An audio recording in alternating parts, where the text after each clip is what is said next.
Hello again, everybody. Bruce with Diamond Gems 45. Thank you so much for coming back to the channel. Yesterday, Saturday the 6th, I set up at a baseball card show at the Evansville, Indiana National Guard Armory. Brad and Neil put on a fantastic show. They have food trucks there. They have free dealer coffee, it's on. You can throw in a buck or two, on the honor system. But they really make it worthwhile for all the people that go there and the dealers themselves. Tons of people through the door, and it was just a really good show. Problem is, 90 to 95% of the show was either modern or Pokemon, and 90 to 95% of the people that came to the show were looking for modern or Pokemon. But I set up at a decent spot. I had a real good guy on one side, Zach, who was selling modern stuff, and a guy on the other side, Travis, great Texas name. What you got?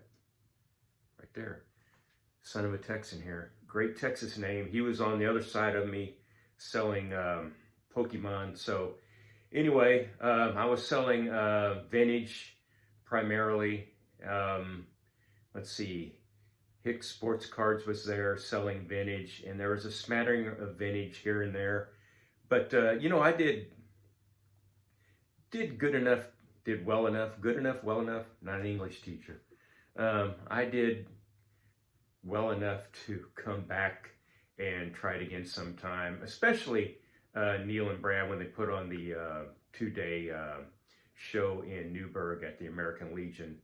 And that's my best show ever. I was at the Legion. So anyway, enough of that. I didn't make any pickups. I got a gift from a friend of the channel, and I'll get into that later. A couple rants here.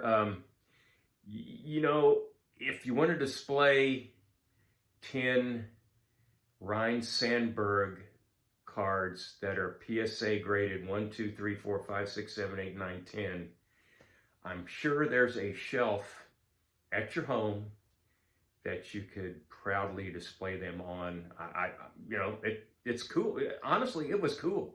He had a 1983 Sandberg and all 10 of the PSA grades. And they didn't have a price on them. I thought they were for sale. So I said, hey, what's your price on 7 through 10? And he told me, well, they're just wanted to show them off. They're not for sale. And okie doke. So anyway, another guy had no vintage on his table, but he came to my table and wanted, about 7 of my best cards. Yeah, a Mantle, 270 Clementis, a 70 bench, a 70 Rose, and a 66 Rose, and we just nowhere close on the money.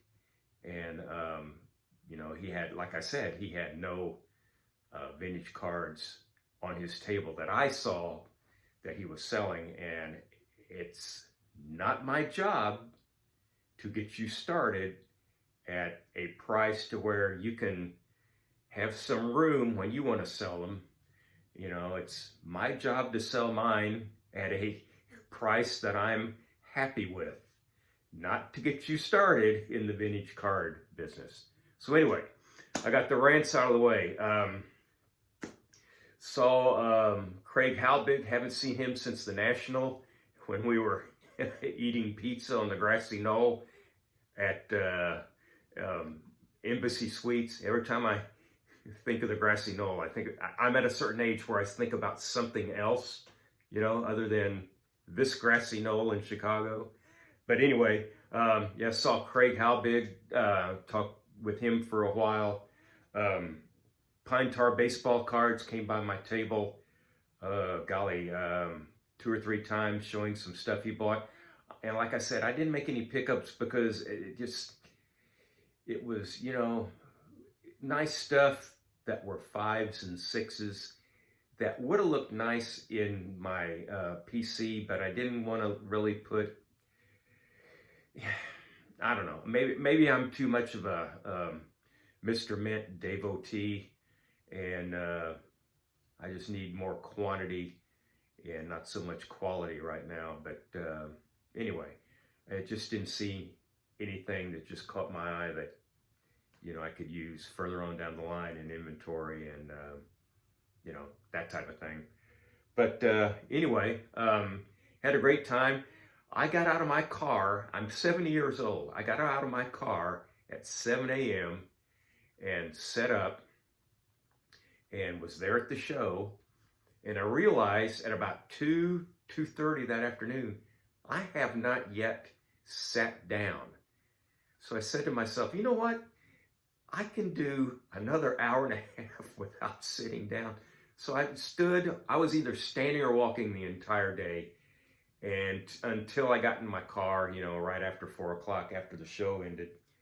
And but anyway, good friend of the channel, Todd, gave me 3 Cardinal cards and 2 Gibsons and a Musial. And I think this is the first gift I've ever been given because I have a YouTube channel. And Todd told me, you know, I appreciate you. Well, Todd, wait, dropped one. Todd, I appreciate you. And here those cards are now. So, 2 Gibsons. Here's one in the 1953 type of a card. The Pride of Omaha, Nebraska. Creighton basketballs, old number 45, which is now retired. There he is again. And Stanley F. right there. Story about Stan that I always heard going to card shows over in St. Louis as many times as I did, that Stan was such a nice guy that he had his phone number in the phone book in St. Louis. This is what I've been told. He had a phone number in the phone book in St. Louis until, mid-80s.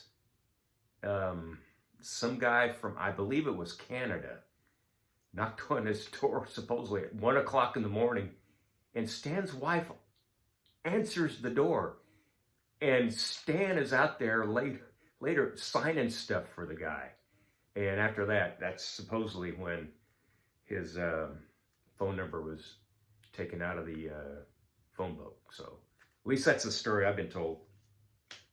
Musial and Gibson all played on the 1963 St. Louis Cardinals. There were a total of 5 players on that team who were either a past or a future MVP of their league. Musial, Grote, there's 2, were 2 past. 2 future were Boyer in 64 the next year and Gibson down the road in 1968. Who was the other one? This is like, you know, the Magnificent Seven. Everybody comes up with 6, but they forget Brad Dexter. You know, this is the Brad Dexter of the 1963 Cardinals. But anyway, Bobby Shantz, I believe he was MVP in 1952. And he was the 5th either past or future MVP on the 1963 Cardinals. I thought that was interesting. Don't know why, but I thought it was interesting. Guess I'm a Cardinal fan. Anyway, I'm going to go to a show in Mount Vernon, Illinois this coming Saturday at, I believe they start at 9 in the morning. That would be Central Time. Mount Vernon, Illinois, right there on Interstate 64 and 57. You can find it on Facebook. I think it's the King City Baseball Card Show, something like that. Anyway, I'm going to go to that. I may have a show report. I may not. Mrs. Diamond Jim's 45 is going to drop me off there. She has to see an aunt that had like an accident walking the dog that she broke her leg and other injuries, but she's recuperating now. She's going to be fine. So we're going to do that. We have some family business on the way home, so Saturday will be a busy Saturday, but at least I get to go to a card show for a morning, and we'll see what happens. Anyway, thanks for watching once again. You know, like I always say, if I get one more subscriber, it's a victory. And to that end, click like, click subscribe, please leave a comment, and as usual, so long for just a while.